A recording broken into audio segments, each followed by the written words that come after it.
You are pulled in every direction, your mind is scattered, and scattered minds are easily broken. Musashi understood this. Distraction is the enemy of mastery. You cannot hit a target you do not face fully. Every scroll you open, every ping you chase, every thought that pulls you from your path, that is the enemy. You must cut it down, ruthlessly, with precision, with finality. Because the man who cannot focus is already defeated. If you seek the clarity of a warrior and the discipline to follow through, subscribe now and tell us, where are you watching from? The warrior understands. Division is death. When Musashi wrote the Book of Five Rings, he isolated himself in a cave.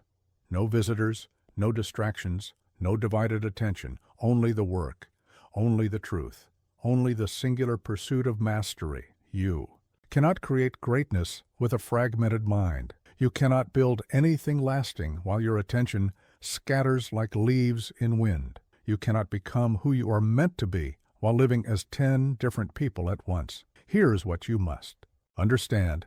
Every moment you allow your mind to split is a moment stolen from your potential. Every time you check your phone mid-task, you practice failure. Every time you let your thoughts wander during important work, you strengthen the habit of mediocrity. The undivided mind is not just focused, it is powerful. It cuts through confusion, like Musashi's blade cut through opponents. It sees opportunities others miss. It completes what others abandon. It achieves what others only dream about. But first, you must recognize the war within yourself. You must see how your own mind has become your enemy. You must understand that the battle for focus is the battle for your life. Stop pretending scattered attention is normal. Stop accepting divided focus as inevitable. Stop making excuses for mental weakness. Musashi said, "You must understand that there is more than one path to the top of the mountain." But he never said you could climb multiple mountains at once. Choose your mountain, face it completely, climb with undivided purpose. Your scattered mind is already defeated. Your unified mind is unstoppable. That device in your pocket is your greatest enemy, more dangerous than any opponent Musashi ever faced, more deadly than any blade ever forged, because it kills without you knowing you are dying. The samurai understood weapons. They respected them. They controlled them completely or not at all. You carry the most addictive weapon in human history, and you pretend it is harmless.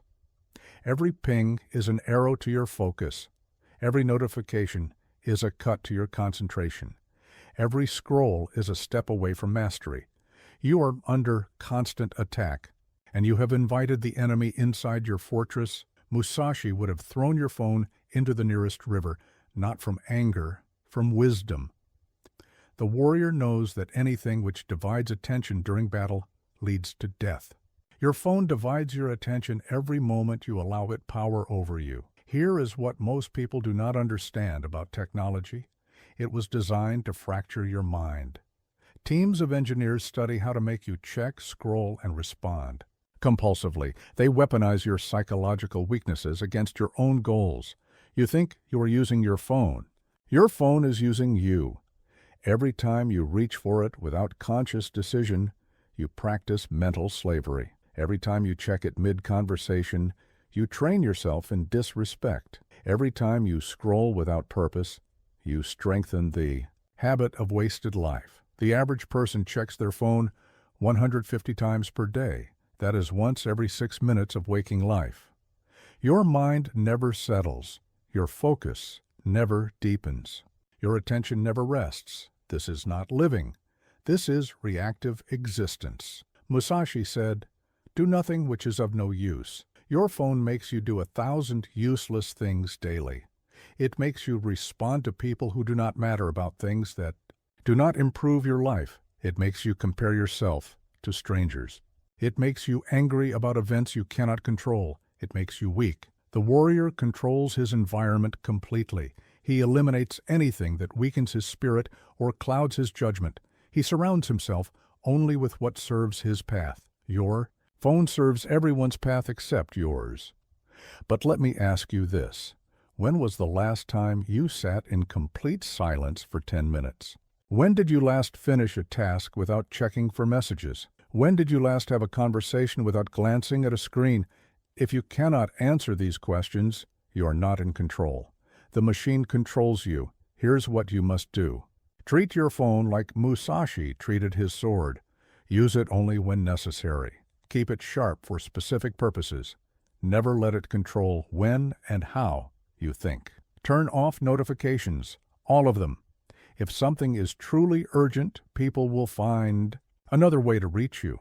Most notifications are not urgent. They are manipulations disguised as importance. Create phone-free zones in your life, your bedroom, your workspace, your meals, your conversations with people who matter. Defend these spaces like sacred ground. Use your phone deliberately. Pick it up with purpose. Use it for specific tasks. Put it down when finished.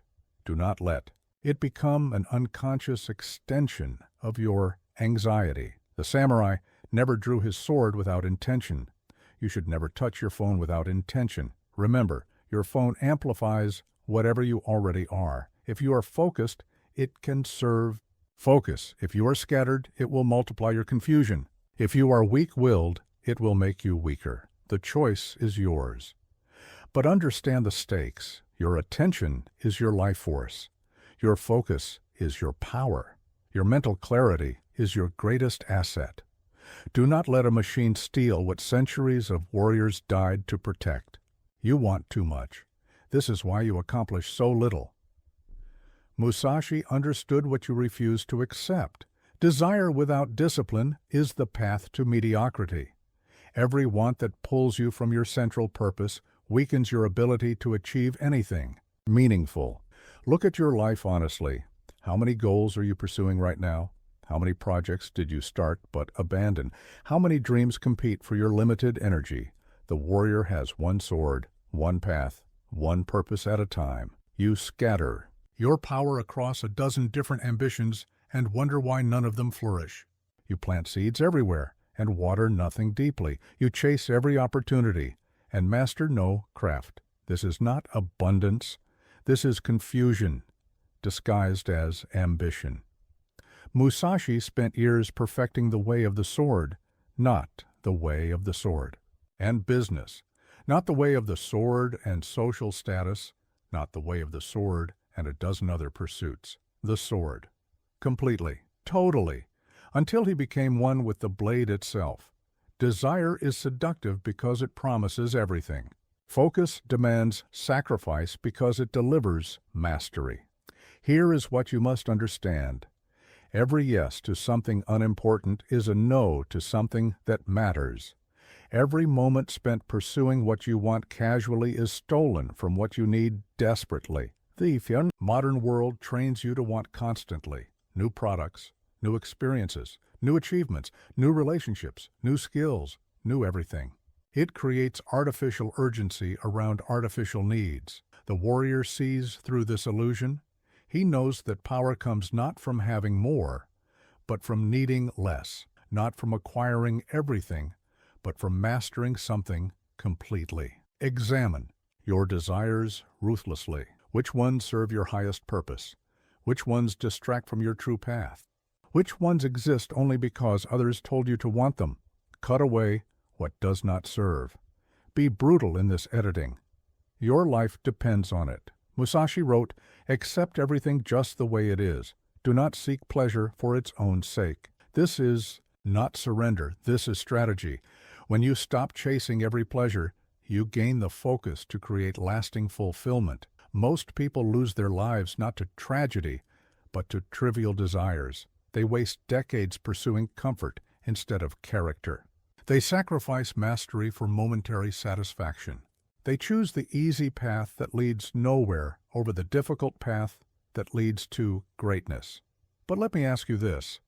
What would you accomplish if you focus completely on one meaningful goal for one full year? What could you create if you stopped wanting everything and started building something?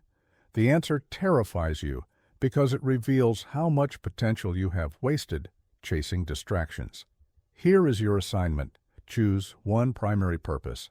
not two, not three, one. Everything else becomes secondary or gets eliminated entirely. This choice will be painful. You will feel like you are giving up opportunities. You will worry about missing out. You will doubt yourself. Good. Pain means you are taking the exercise seriously. Doubt means you understand the stakes. The samurai accepted that he could not master every weapon. He chose the sword and became legendary. You must choose your sword, your craft, your mission, your one true path, and commit to excellence. Eliminate the desires that weaken you. Eliminate the goals that scatter you. Eliminate the wants that keep you ordinary.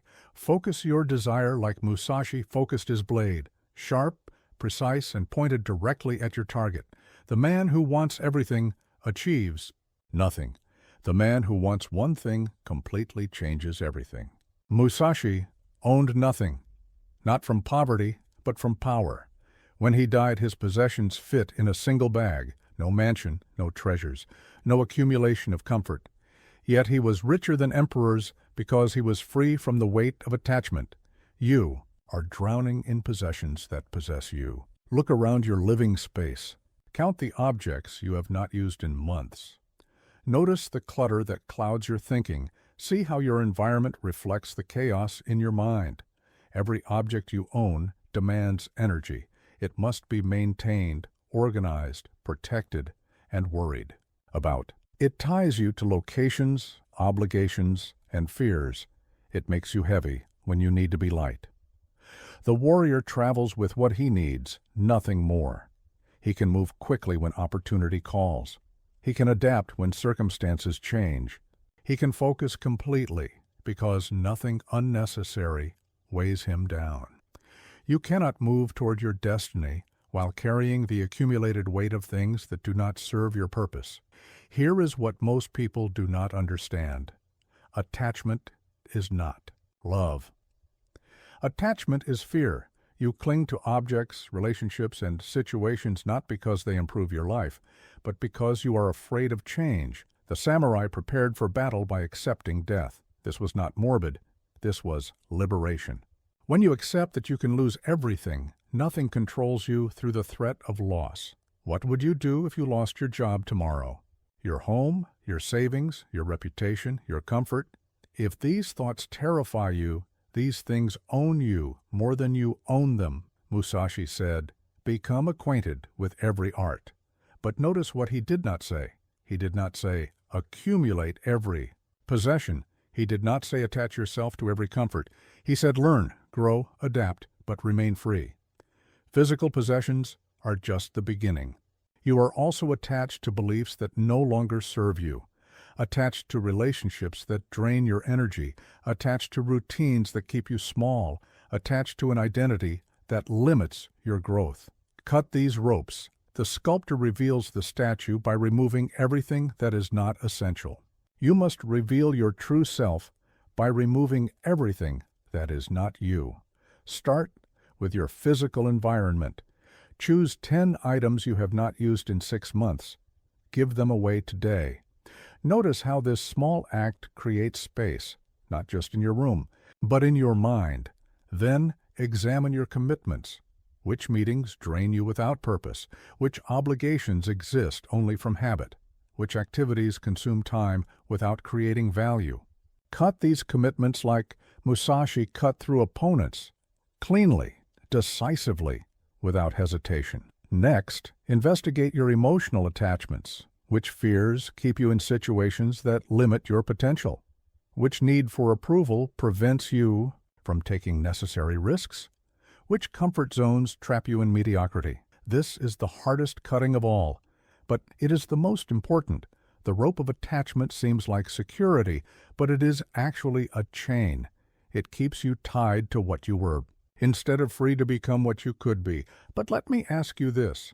What would you attempt if you knew you could not fail? What would you create if you had nothing to lose? Who would you become if you stopped protecting what you have and started pursuing what you want? The answer lives on the other side of attachment. Musashi walked away from everything that did not serve his path to mastery. He cut every rope that might hold him back from his destiny. You must do the same, not because possessions are evil, but because freedom is precious, not because comfort is wrong, but because growth requires discomfort. Cut the rope. Travel light. Move fast. Your destiny awaits, but only if you are free enough to reach it. Your environment is your mind made visible. Walk through your space right now. Look at the piles of unfinished tasks.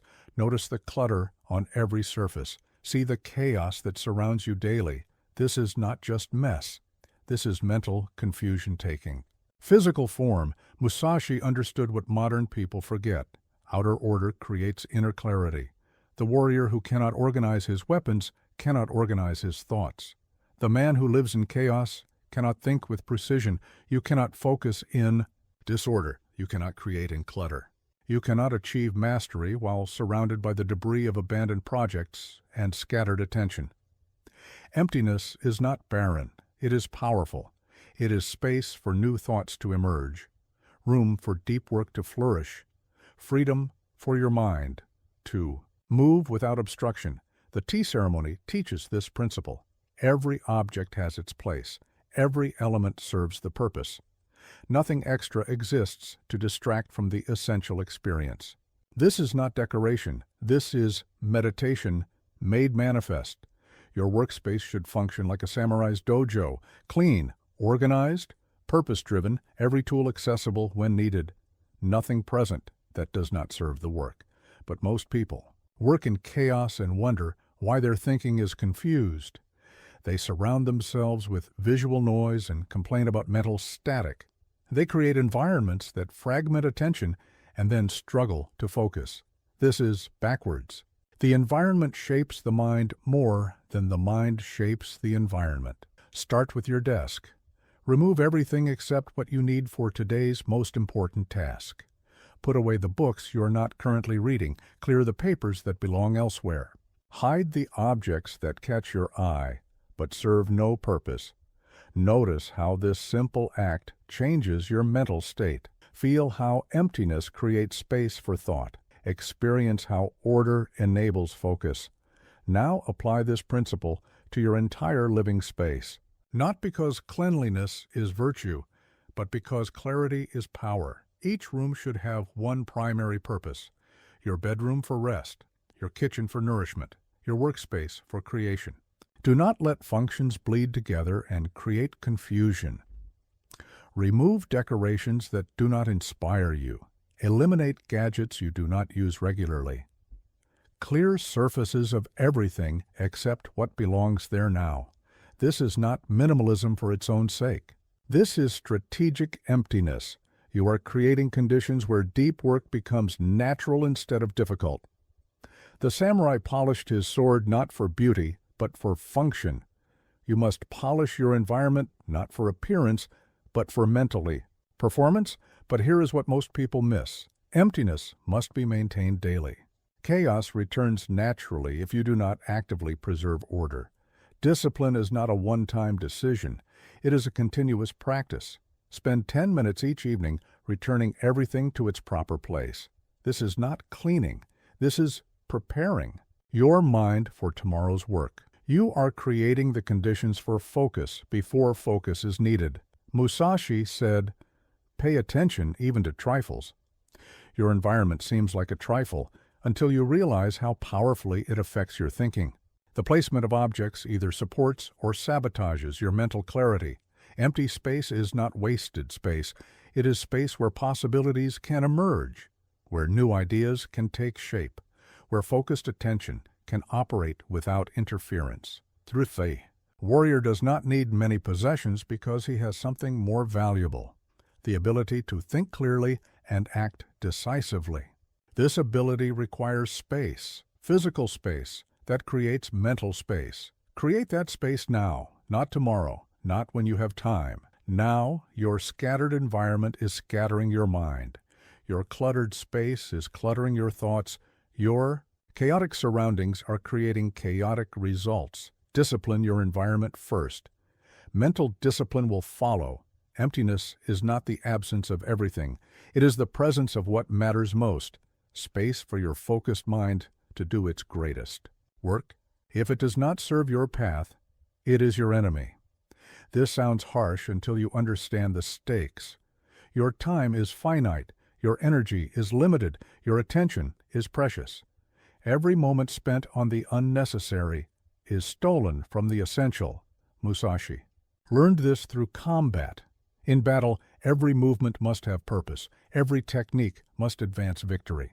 Anything decorative, anything extra, anything merely interesting could mean death. You are in battle too, not with swords, but with time. Not with opponents, but with mediocrity. Not for survival, but for the life you truly want to live. And you are losing because you cannot distinguish between what matters and what merely appears to matter. Look at your daily schedule. How much time do you spend on activities that feel productive but produce no real progress? How many meetings could you skip without consequence? How many tasks exist only because they have always existed? The unnecessary disguises itself as the important. It wears the mask of productivity. It speaks the language of progress. But it leads nowhere meaningful. Social media feels like connection, but creates isolation. News feels like staying informed, but creates anxiety about events you cannot control. Busy work feels like accomplishment, but produces no lasting value. These activities are not neutral. They actively harm your ability to focus on what truly matters. They train your mind to accept surface-level engagement instead of demanding depth. The warrior cuts away everything that does not strengthen his sword arm or sharpen his strategy. You must cut away everything that does not advance your most important goals. But here's what makes this difficult. The unnecessary often feels good. It provides immediate gratification.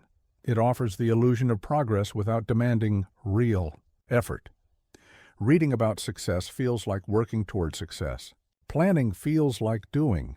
Researching feels like creating. But feeling productive is not the same as being productive. Musashi said, "Do nothing which is of no use." This requires brutal honesty about what actually serves your highest purpose versus what merely makes you feel busy. Entertainment that refreshes you for important work serves a purpose.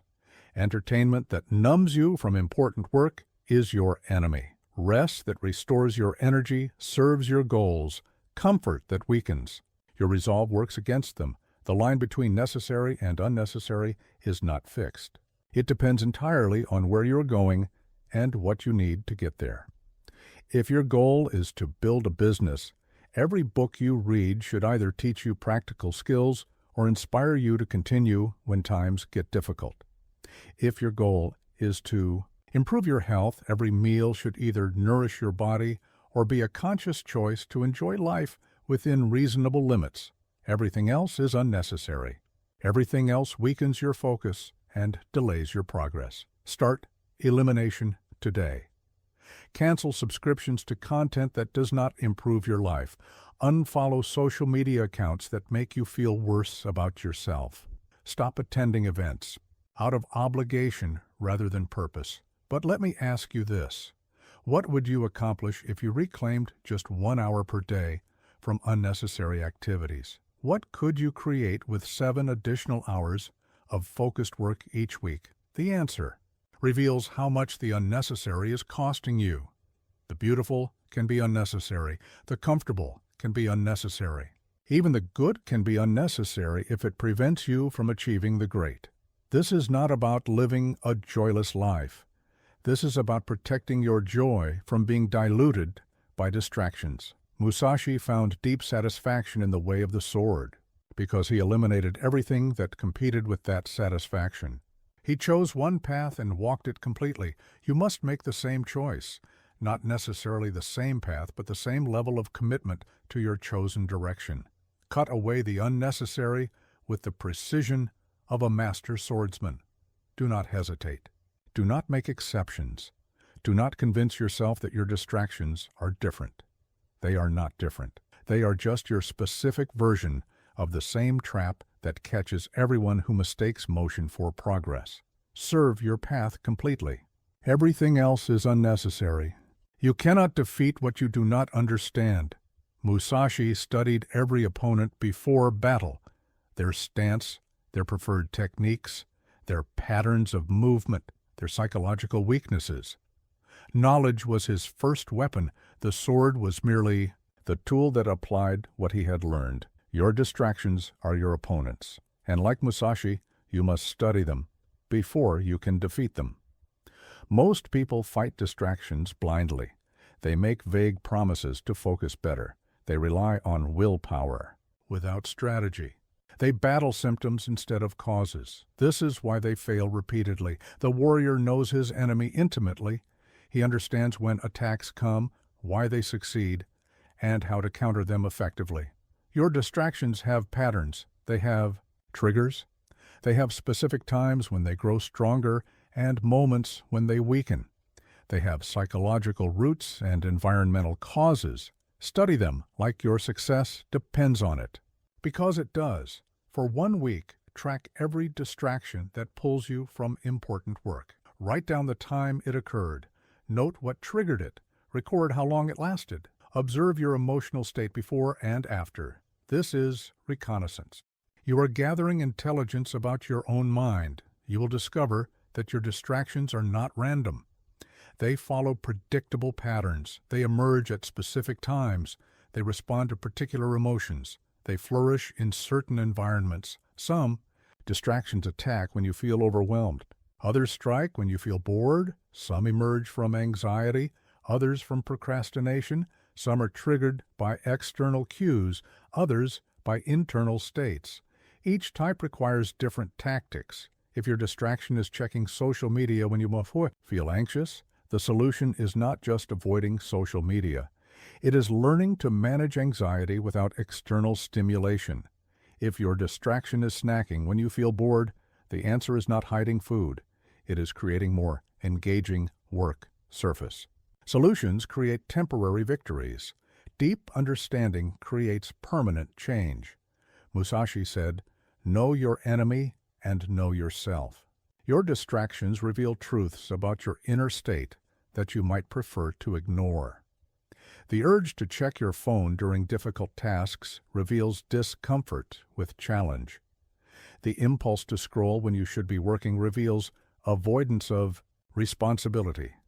The need for constant stimulation reveals inability to be present with your own thoughts. These insights are not criticism.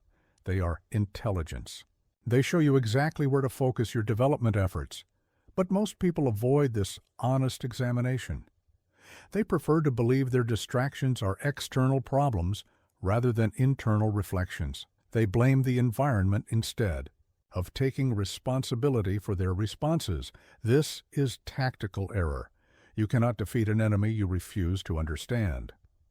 Once you have mapped your distraction patterns, you can design specific countermeasures. If you check your phone every time you encounter difficult work, you can prepare alternative responses, taking 3 deep breaths, breaking the task into smaller pieces, or reminding yourself why the work matters. If you lose focus every afternoon at 3 o'clock, you can schedule your most important tasks for morning when your attention is strongest, or plan a brief walk at 2:45 to refresh your mind before the vulnerable period. Strategy beats willpower every time. But here is the deeper principle. Your distractions are not your real enemy. Your real enemy is the part of your mind that chooses distraction over difficulty, comfort over growth, immediate pleasure over long-term satisfaction. This enemy is intelligent. It adapts to your countermeasures. It finds new ways to pull you from your path. It speaks in your own voice and uses your own logic to justify surrender. You must study this internal opponent most carefully of all. Notice the stories it tells to make distraction seem reasonable. Observe the emotions it uses to weaken your resolve. Understand the moments when it grows strongest and when your defenses become most vulnerable. Only then can you cut through its deceptions with the precision of Musashi's blade. Know your enemy. Know yourself. Victory becomes inevitable. Your attention is your weapon. Like any weapon, it must be sharp, precise, and under complete control. A dull blade cannot cut through obstacles. Scattered attention cannot cut through problems. Unfocused minds cannot achieve focused results. Musashi understood that the sword was an extension of the warrior's will. Your attention is an extension of your intention. How you direct it determines what you accomplish. Most people treat attention carelessly. They let it wander freely, cut randomly, strike without purpose. Then they wonder why their efforts produce weak results. This is like swinging a sword with your eyes closed. Motion without precision creates chaos, not victory. Your attention has three qualities that determine its effectiveness: intensity, duration, and direction. Intensity is how deeply you focus. Surface attention skims across problems without penetrating them. Deep attention cuts through complexity to reach core solutions. The difference between surface and depth is the difference between appearing busy and creating breakthroughs. Duration is how long you can maintain focus. Brief bursts of attention start projects but cannot finish them. Sustained attention transforms ideas into reality. The ability to focus for extended periods is what separates professionals from amateurs. Direction is where you aim your focus. Attention without clear targets hits nothing important. Precise attention hits exactly what needs to be changed. The warrior chooses his target before drawing his sword. Train all three qualities deliberately. For intensity, practice single tasking with complete presence. When you read, read only. When you write, write only. When you listen, listen completely. No background music, no open browser tabs, no divided consciousness. Start with 5 minutes of completely focused work. No exceptions, no compromises. If your mind wanders, notice it immediately and return to the task. This is not failure, this is training. Gradually extend the duration, 10 minutes, 20 minutes, 1 hour. Like building physical strength, building attention requires progressive challenge. For direction, define your target before beginning any work session. What specific outcome do you want to achieve? What exact problem are you solving? What precise skill are you developing? Vague intentions produce vague results. Sharp intentions produce sharp outcomes. But here is what most people miss. Attention is not just about work. Every moment you are training either focus or distraction. Every time you check your phone mid-conversation, you practice divided attention. Every time you complete one task before starting another, you practice sustained focus. You are always training. The question is what you are training for, Musashi said. The primary thing when you take a sword in your hands is your intention to cut the enemy. When you take your attention in hand, your primary intention must be to cut through whatever obstacle stands between you and your goal. But attention, like a sword, can cut in two directions. It can cut through problems or cut away from them. It can slice through resistance or slice toward distraction. Sharp attention focused on your highest priorities creates progress. Sharp attention focused on other people's drama creates anxiety. The same tool, different targets, opposite results. Guard your attention more carefully than you guard your possessions. Thieves can steal your money, but wasted attention steals your life. Create boundaries around your focused time. Turn off notifications. Close unnecessary applications. Inform others when you are not available. Protect your attention, like Musashi protected his life, completely and without compromise.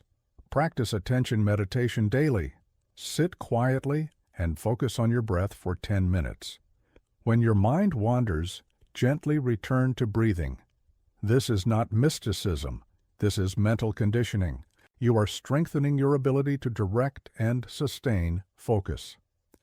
But let me ask you this. What could you accomplish if you could focus completely for 3 hours without interruption?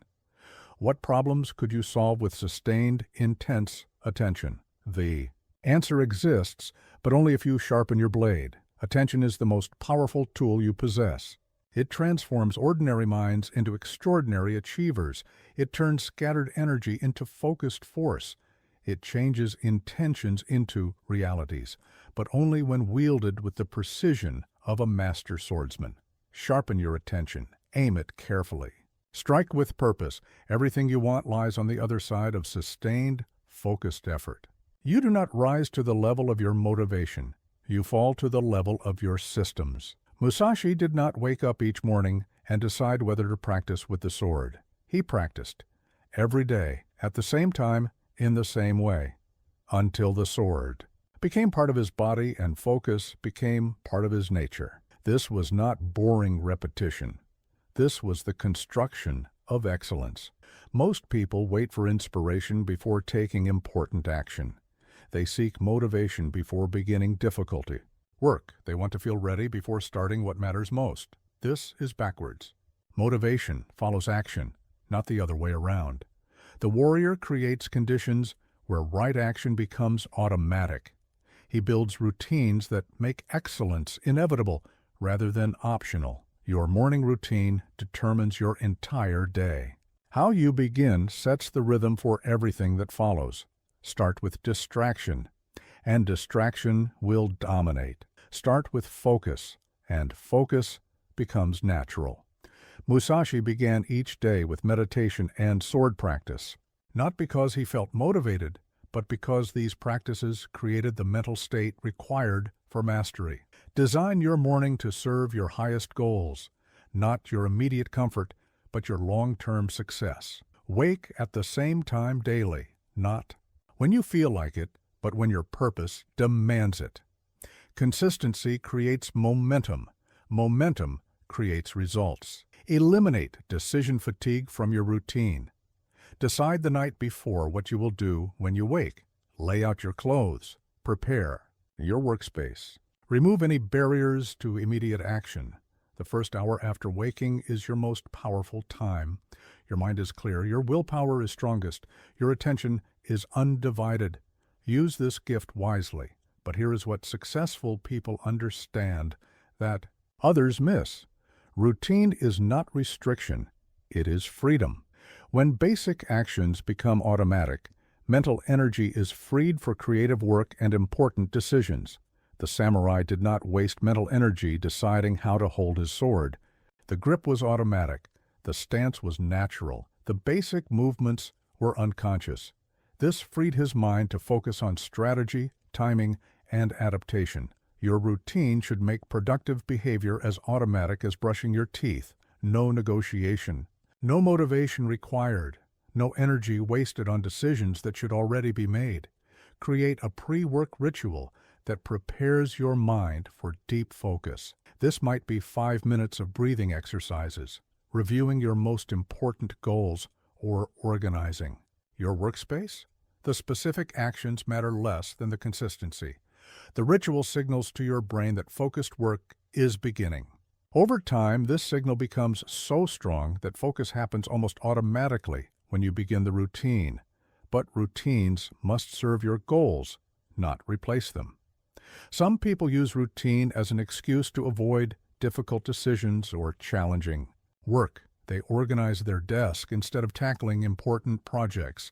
They perfect their system instead of using it to create results. This is routine without purpose. This is motion without progress. True routine eliminates the unimportant, so you can focus completely on what matters most. It removes small decisions so you can make big ones.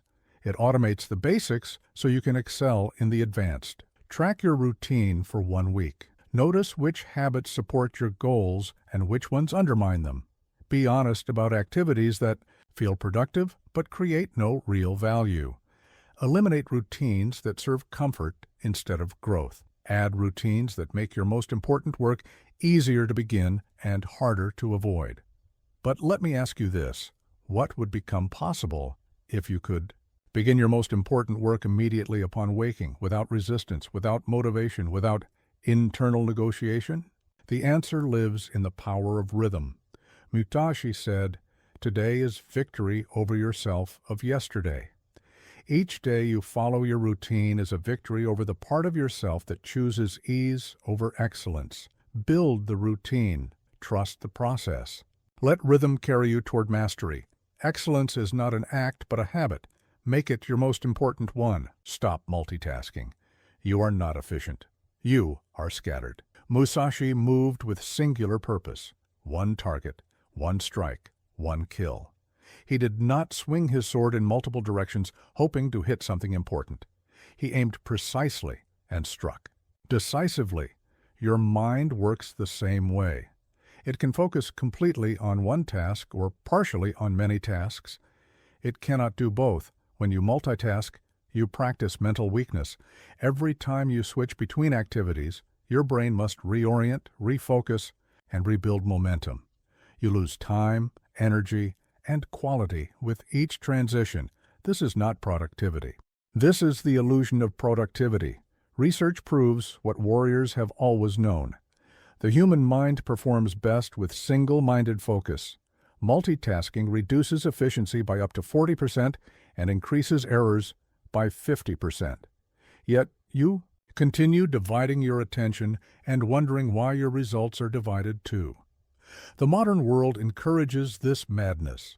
It celebrates people who juggle multiple projects simultaneously.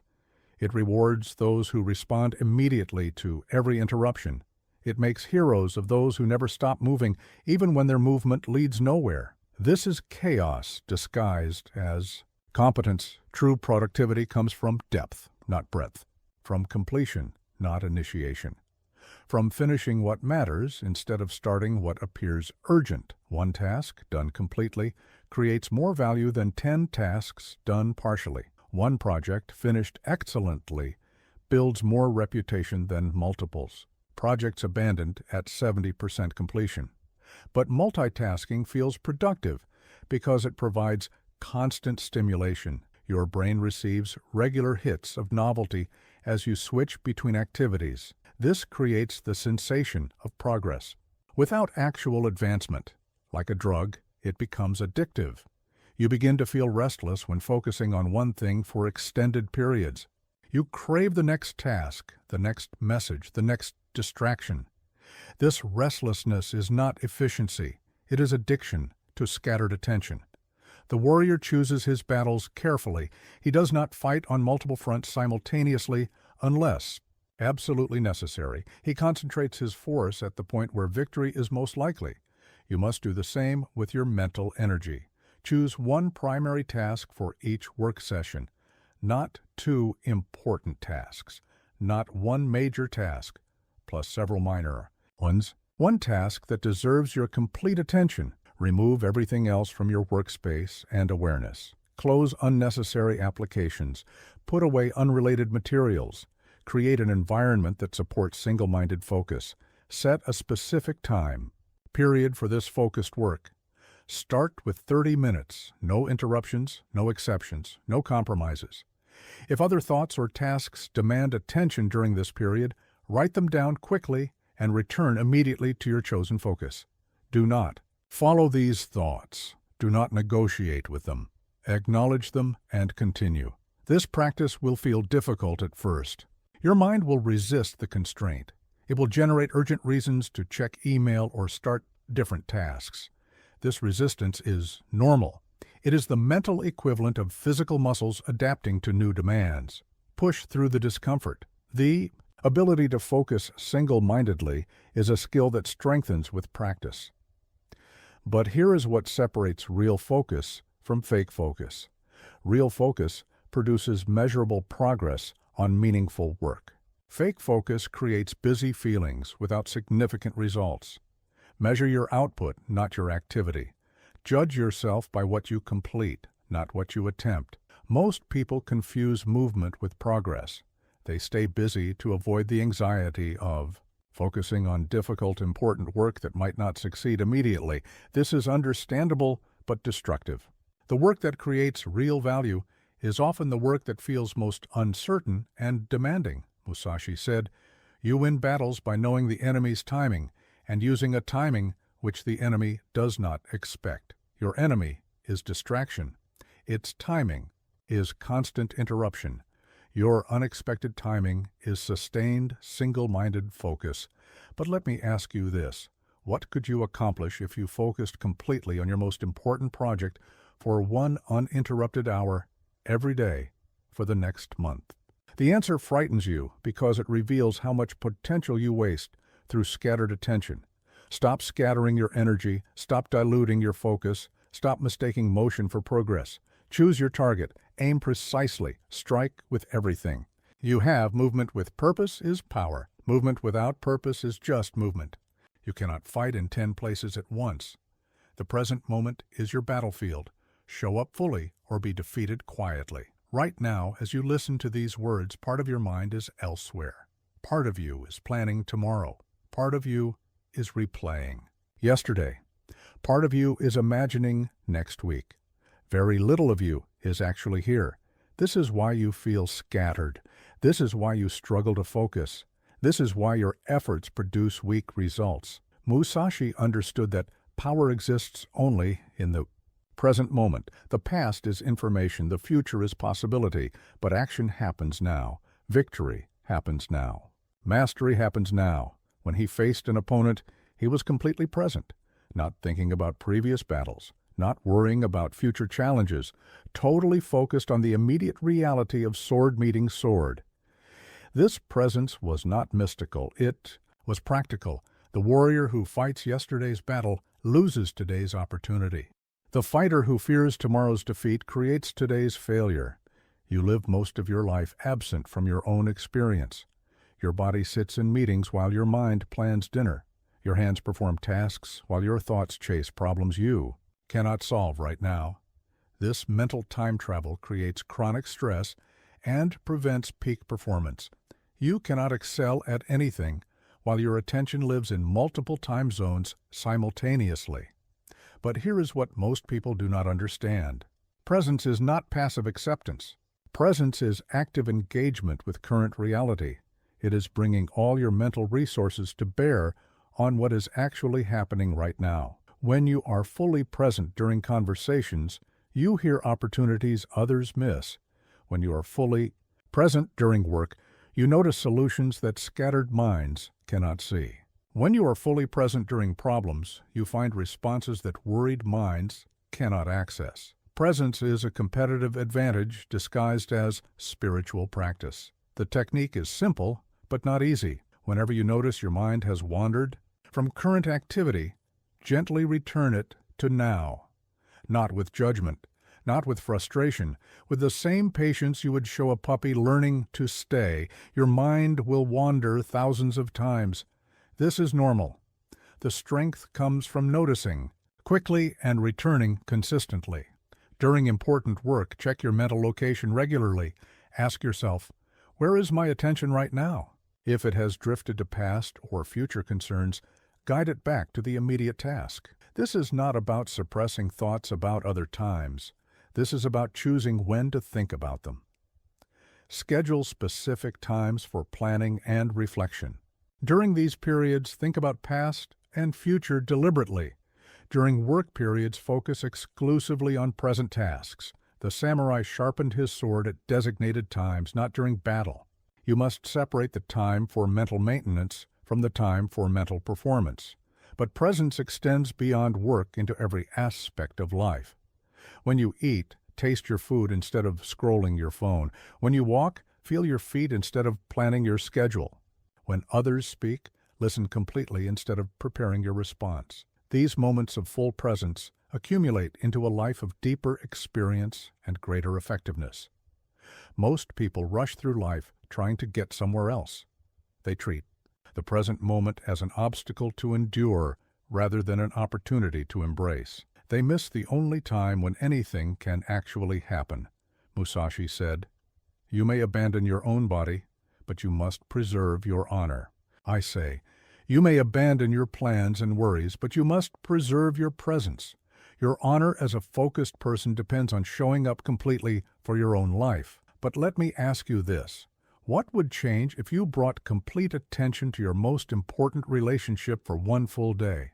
What would you discover if you worked on your biggest project with total presence for one uninterrupted hour? The answer waits in the present moment, not in yesterday's regrets or tomorrow's possibilities, but in the immediate reality of now. This moment is your only point of power. This breath is your only guaranteed opportunity. This task is your only current battlefield. Be where your feet are. Fight the battle in front of you. Win the moment you actually inhabit. Everything else is distraction. From the only time when victory is possible, right now. Your mind is a weapon that requires daily training. Musashi did not pick up his sword only when enemies appeared. He practiced every day, in sun and rain, in sickness and health, in times of peace and preparation for war. He understood that mastery comes from consistent practice, not occasional effort.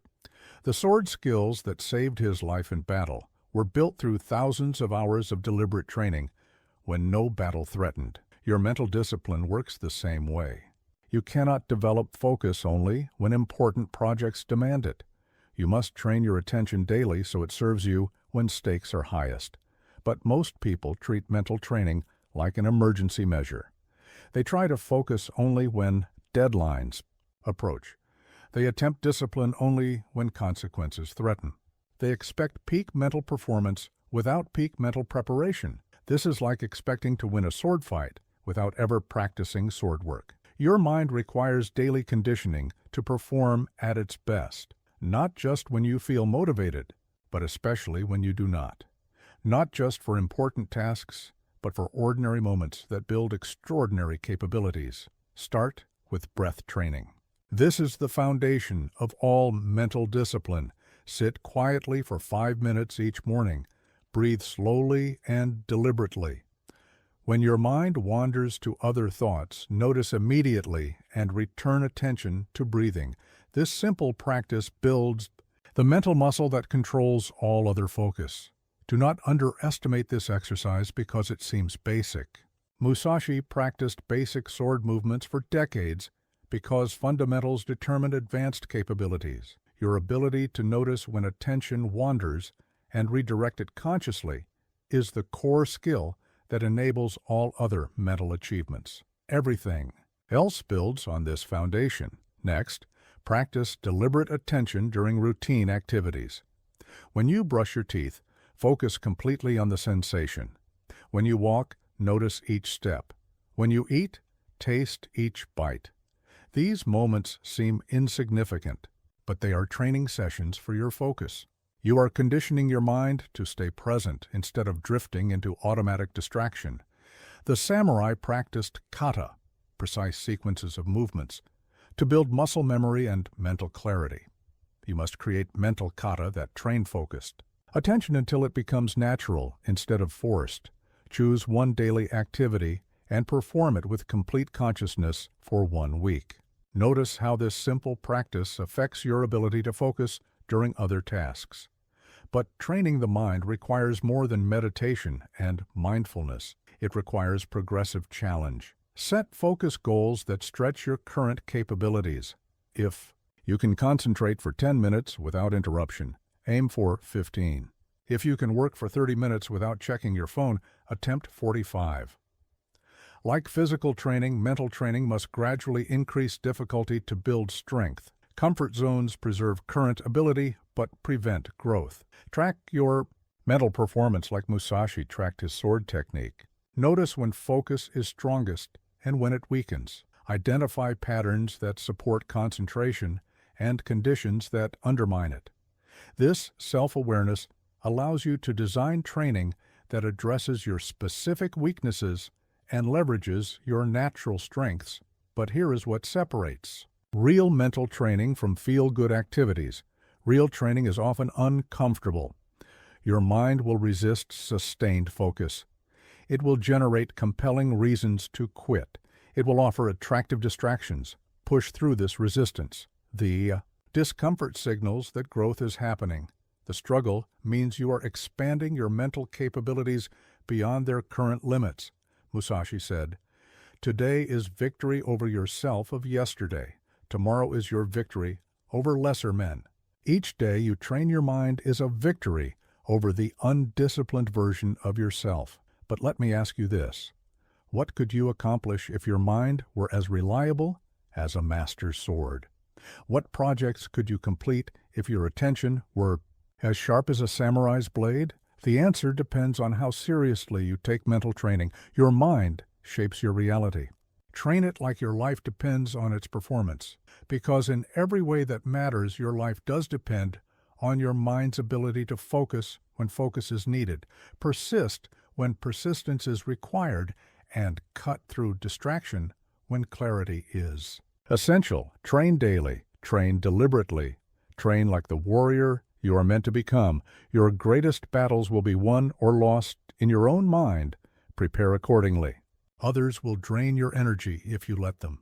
Time alone is not loneliness, it is sharpening. Musashi spent years in isolation, perfecting his art away from the opinions and distractions of others. He understood that mastery requires periods of complete solitude where external voices cannot interfere with internal development. You live in constant contact with other people's thoughts, emotions, and agendas. Their fears become your anxieties. Their doubts become your limitations. Their scattered energy becomes your mental chaos. This is not connection. It is contamination. The warrior protects his mind as carefully as he protects his body.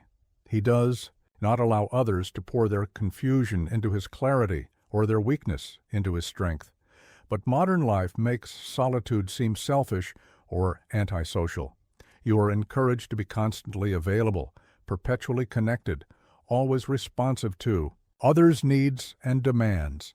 This accessibility destroys your ability to think independently and focus deeply. You become a reactive echo of everyone else's priorities instead of a proactive creator of your own destiny. Solitude is not about avoiding people. It is about preserving mental space where your own thoughts can emerge without external interference, where your own goals can develop without others' opinions, where your own strength can build without others' doubts. Schedule daily solitude like you schedule important meetings. This is not optional self-care. It is essential mental maintenance. During this time, no phones, no messages, no input from other minds. Just you, your thoughts, and your most important work. Start with 30 minutes if longer periods feel impossible. But guard this time fiercely. Do not let others' urgency override your need for mental clarity. Most people cannot tolerate extended solitude because they have never learned to be comfortable with their own minds. They need constant external stimulation to avoid confronting their own thoughts and feelings. This dependency makes them weak. They cannot make important decisions without consensus. They cannot pursue difficult goals without constant encouragement. They cannot think original thoughts because they only know how to recombine others' ideas. The samurai developed inner strength through periods of isolation where only his own character could sustain him. You must do the same.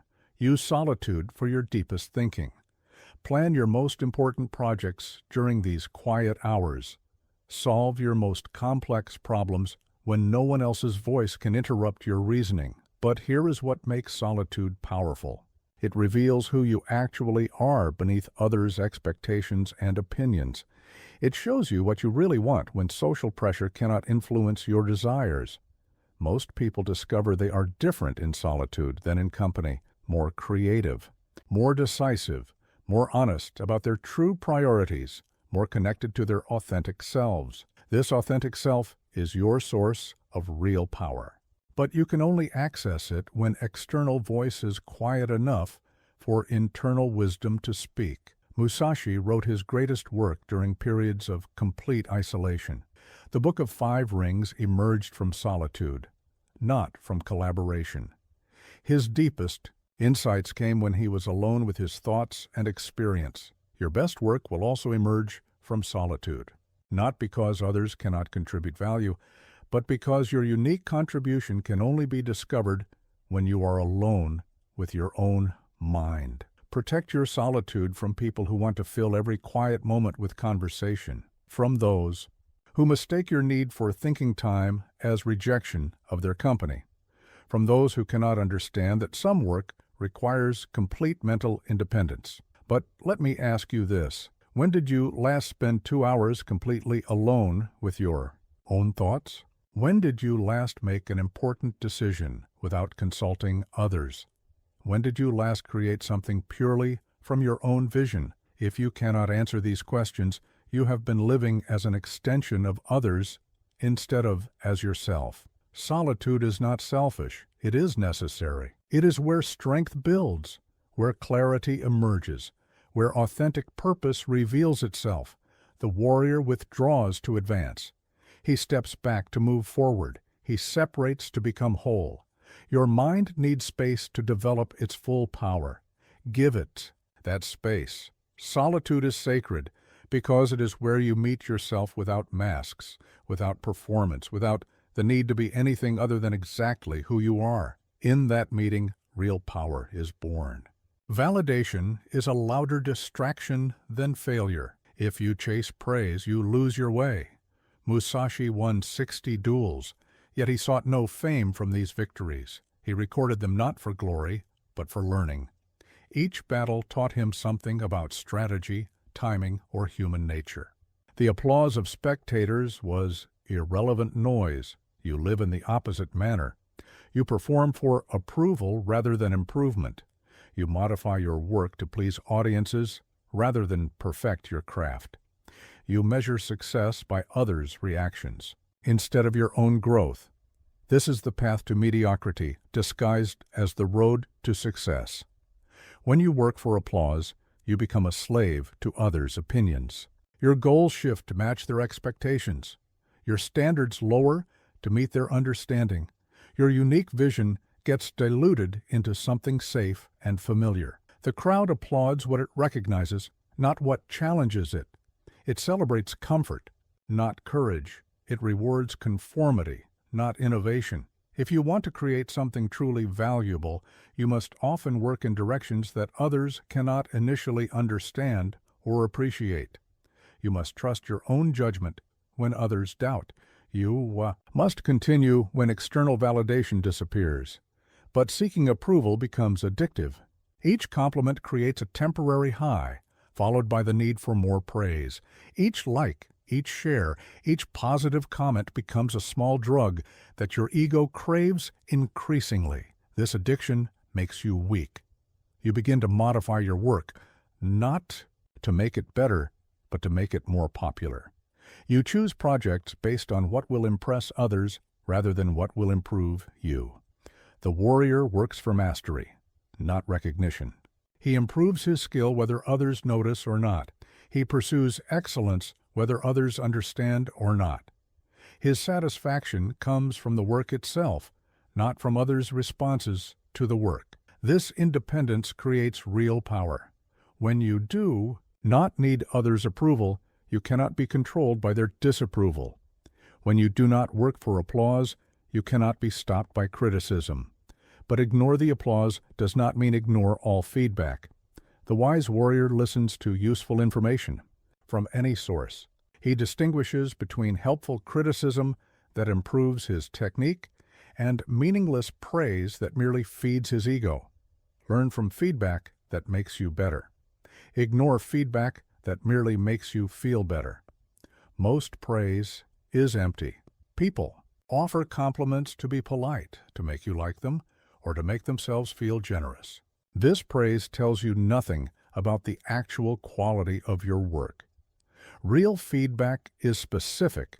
It identifies exact strengths and precise weaknesses. It suggests concrete improvements. It comes from people who understand your field deeply enough to offer valuable insights. Everything else is just noise. The danger of applause is that it makes you stop pushing yourself.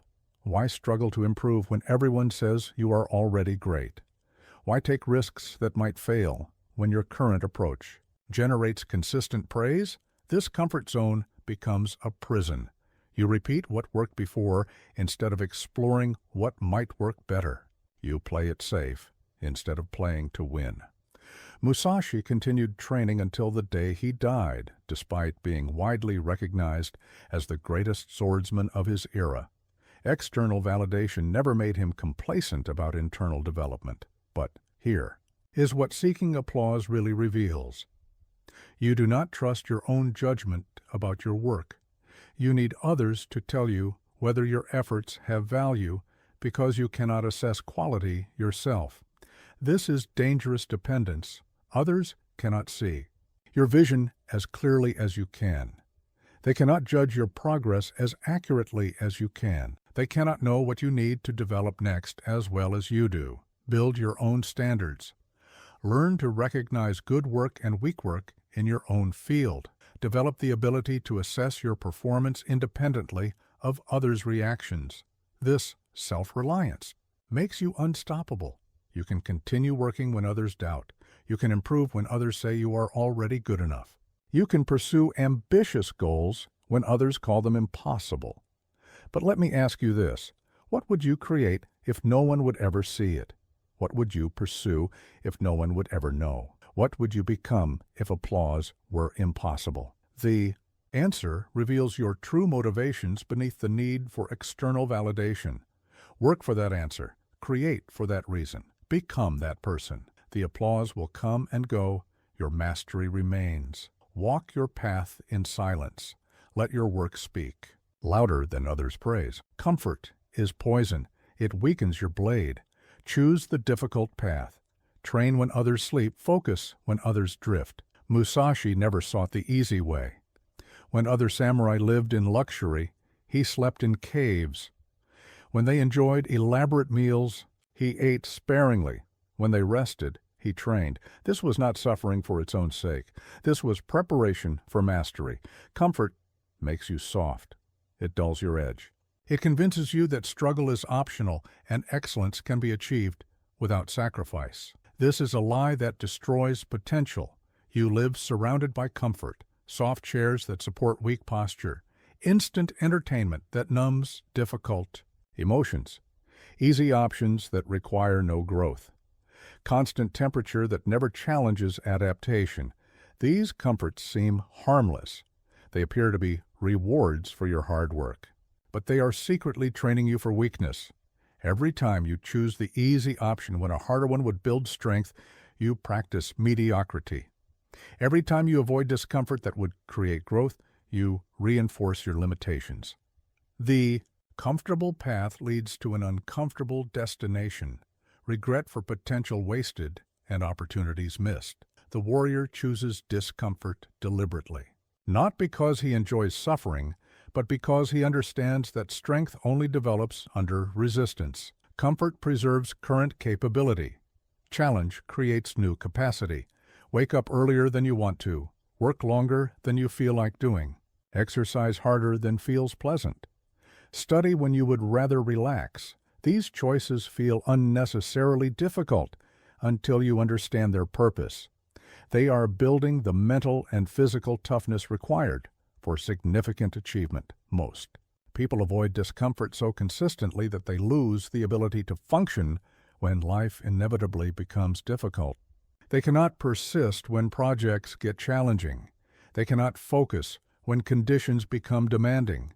They cannot perform when stakes get high.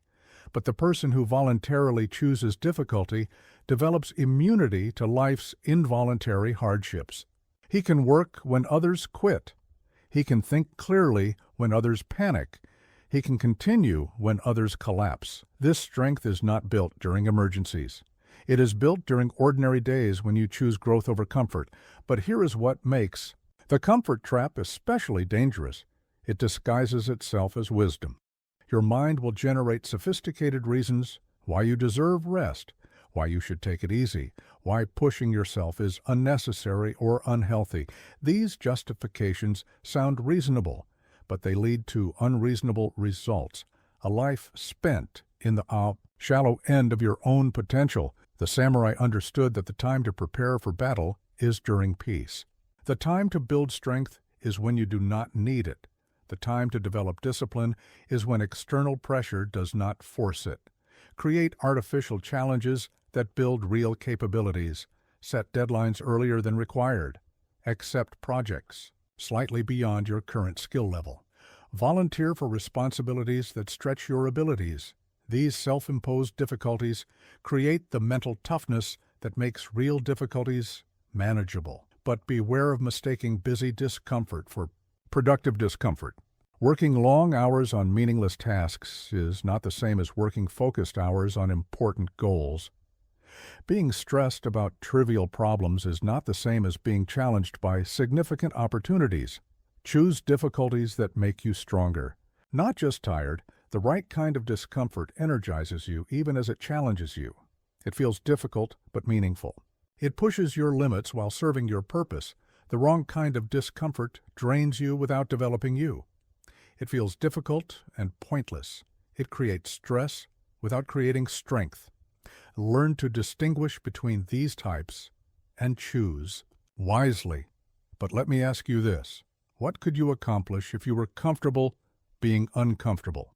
What goals would become achievable if you stopped avoiding challenge? Who could you become if you embraced difficulty as training rather than feared it as suffering? The answer lives on the other side of comfort. Musashi said, "Accept everything, just the way it is.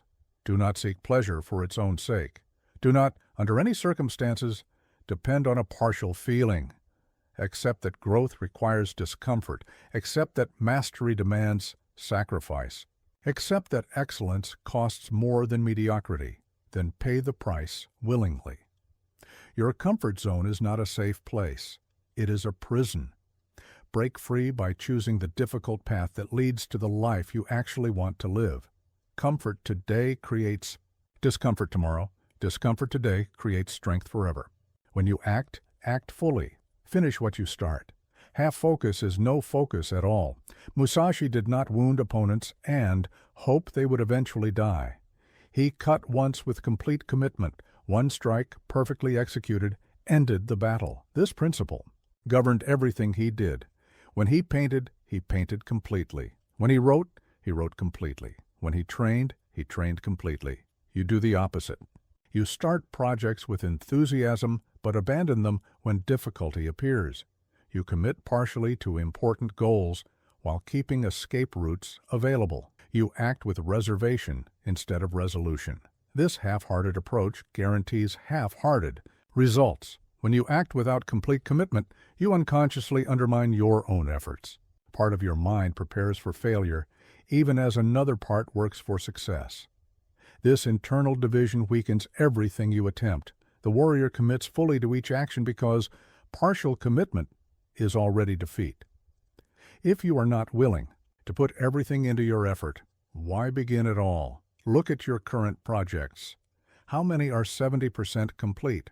How many have stalled because you lost interest or encountered obstacles? How many represent good ideas weakly executed? This pattern reveals the core problem. You start too many things and finish too few. You mistake initiation for accomplishment. You confuse activity with achievement. The samurai's sword cut cleanly through targets because all his power concentrated at the point of contact. Your efforts fail to penetrate problems because your power scatters across multiple attempts. Choose fewer targets. Strike them with everything you have. When you begin important work, eliminate all backup plans that would make quitting easier. Burn the bridges that lead away from your goal. Create conditions where moving forward is easier than moving backward. This sounds extreme until you understand that uncommitted effort is wasted effort. If you're not willing to see something through to completion, you should not start it at all. But commitment requires more than emotional intensity. It requires systematic follow-through even when motivation disappears and obstacles multiply. Create completion rituals for important projects. Define exactly what finished looks like before you begin. Set interim deadlines that maintain momentum. Build accountability systems that make quitting painful. Most people fail because they define starting clearly but finishing vaguely. They know exactly how to begin but have no clear picture of completion. This ambiguity allows endless delays and revisions. Work expands to fill whatever time feels available. Standards shift to match whatever effort feels comfortable. The warrior defines victory precisely before battle begins. He knows exactly what success looks like and exactly what he must do to achieve it. Define your victories with the same precision. But here is what separates incomplete people from unstoppable people. Incomplete people quit when they encounter unexpected resistance. Unstoppable people expect resistance and prepare for it. Every worthwhile goal includes periods of difficulty, doubt, and apparent failure. These periods are not signs that you should quit. They are signs that you are attempting something meaningful. The easy goals have already been achieved by everyone willing to pursue easy goals. The valuable goals require persistence through periods when progress seems impossible. Musashi faced opponents who were stronger, faster, or more experienced. He won because he committed completely to victory while they committed partially to avoiding defeat. When you commit completely to your goals, you discover resources and capabilities you never knew you possessed. When you commit partially, you guarantee that those resources remain undiscovered. But complete commitment does not mean rigid stubbornness. The wise warrior adapts his tactics while maintaining his strategic commitment. He changes methods without changing goals. Be flexible in approach, but inflexible in determination. If your current method is not working, try different methods. If your timeline is unrealistic, adjust your timeline. If your strategy needs improvement, improve your strategy. But do not change your fundamental commitment to finishing what you started. But let me ask you this. What would you accomplish if quitting were not an option? What could you create if you committed as completely to your goals as Musashi committed to his battles? The answer waits for someone willing to cut once and cut deep. Choose your target carefully. Aim precisely. Strike with everything you have. Then, follow through until the work is complete. Half measures create half results. Complete commitment creates complete victory. Cut once, cut deep, cut until finished. Stillness is not idleness. It is power restrained. Focus is not frantic. It is quiet, steady, immovable. Musashi faced his greatest opponents with complete calm. No wasted movement, no unnecessary emotion, no scattered energy, just pure, concentrated intention waiting for the perfect moment to act. This stillness was not passivity. It was readiness. Like a coiled spring, the quieter he became externally, the more powerful he became internally. You live in the opposite manner. You confuse motion with progress. You mistake emotional intensity for commitment. You believe that being busy means being productive. This constant agitation weakens your ability to think clearly and act decisively. You exhaust yourself with unnecessary movement while missing opportunities that require patient observation. True, power emerges from inner stillness, not outer activity. The calm mind sees solutions that the agitated mind cannot perceive. The steady hand executes plans that the shaking hand cannot complete. The quiet spirit persists through challenges that overwhelm the noisy ego. But modern life trains you for agitation. Every notification demands immediate response. Every problem seems to require urgent action. Every opportunity appears to have a closing deadline. This manufactured urgency keeps you in a state of chronic reactivity. You respond to everything and initiate nothing. You react to others' priorities and neglect your own purposes. The warrior creates islands of stillness in the ocean of chaos. He does not allow external turbulence to create internal turbulence. He maintains calm regardless of circumstances. This is not about suppressing emotion or avoiding action. This is about choosing when to move and when to wait, when to engage and when to observe, when to respond and when to remain silent. Still water reflects clearly. Agitated water reflects nothing.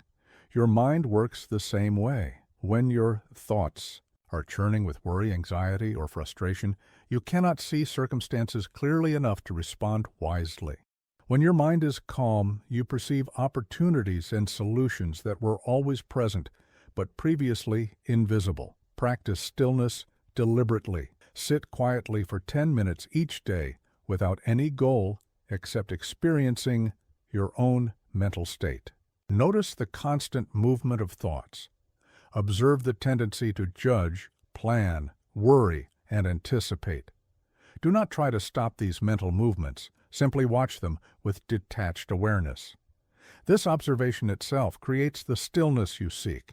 But here is what makes stillness powerful in practical terms. It allows you to respond instead of react. Reacting is automatic, unconscious, often counterproductive. Responding is deliberate, conscious, strategically sound. The space between stimulus and response is where your power lives.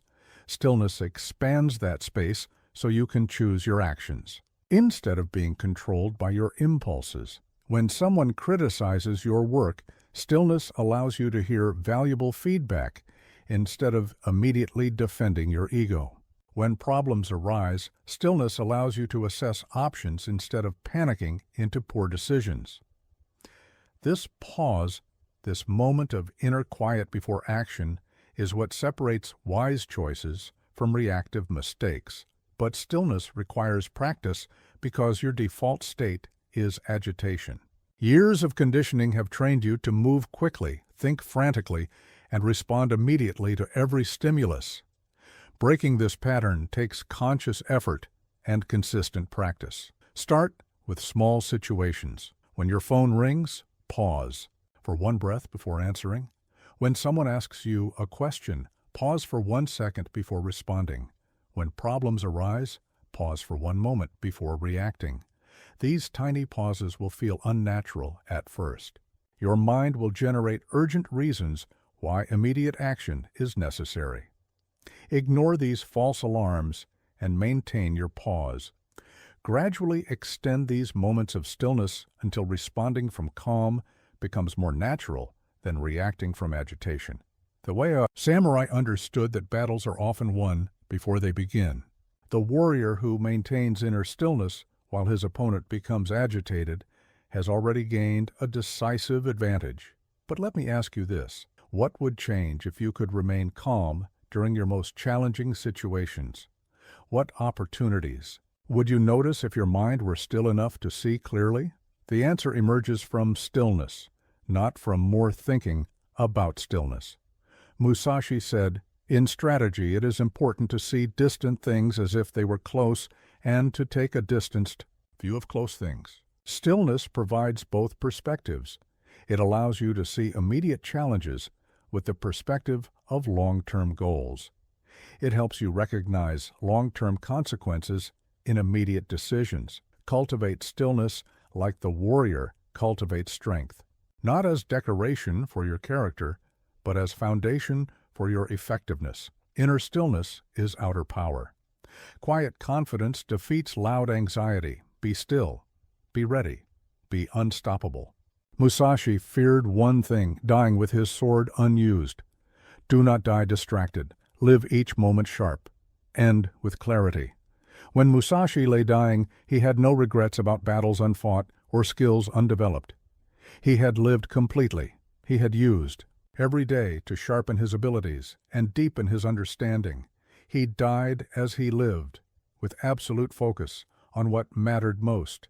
You will die someday. This is not morbid. This is motivating. The certainty of death should clarify the importance of focus while you live. But most people waste their limited time on unlimited distractions. They spend decades scrolling through other people's lives instead of building their own. They invest energy in temporary pleasures while ignoring permanent purposes. They die distracted, having never discovered what they could have accomplished with sustained focus.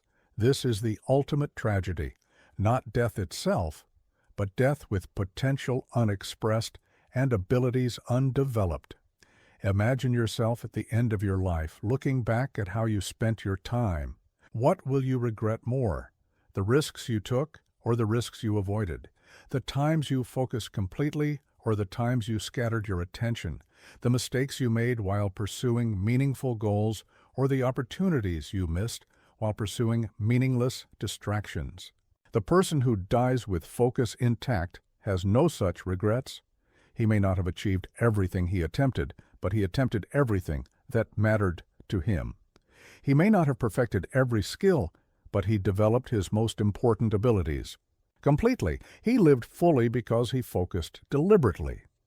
This clarity comes from accepting death as teacher rather than enemy. When you truly understand that your time is limited, you stop wasting it on things that do not serve your highest purposes. Every day becomes precious. Every hour becomes significant. Every moment becomes an opportunity to move closer to who you are meant to become. But acceptance of death does not mean obsession with death. It means appreciation for life. When you know the meal will end, you taste each bite more fully. When you know the conversation will finish, you listen more carefully. The warrior who accepts that each battle might be his last fights, with complete commitment. The person who accepts that each day might be his last lives, with complete intention. This perspective eliminates the luxury of procrastination. Tomorrow is not guaranteed. Next week might not come. The perfect moment to begin important. Work is always now. Most people live as if they have unlimited time to pursue their goals. They postpone difficult conversations. They delay important projects. They wait for better conditions that may never arrive. Death makes waiting impossible. Death makes focus necessary. But here is what the reality of death reveals about the importance of focus. Scattered attention is scattered living. Divided focus is divided existence. Distracted days accumulate into a distracted life. You cannot undo past moments of poor focus, but you can ensure that future moments serve your most important purposes. Start now, not with tomorrow's plan or next week's commitment, but with this. Moments complete attention to what matters most. What is the most important thing you could focus on right now? What skill could you develop? What relationship could you strengthen? What project could you advance?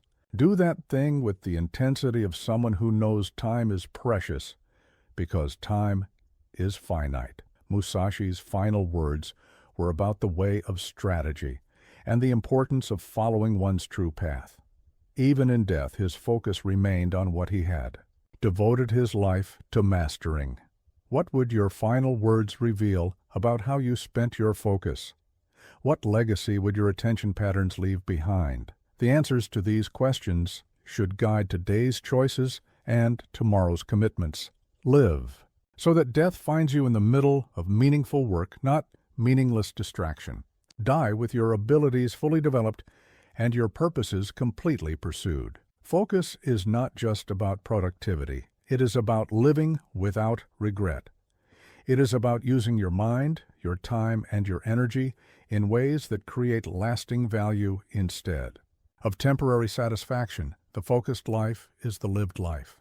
The distracted life is the wasted life. Choose focus. Choose purpose.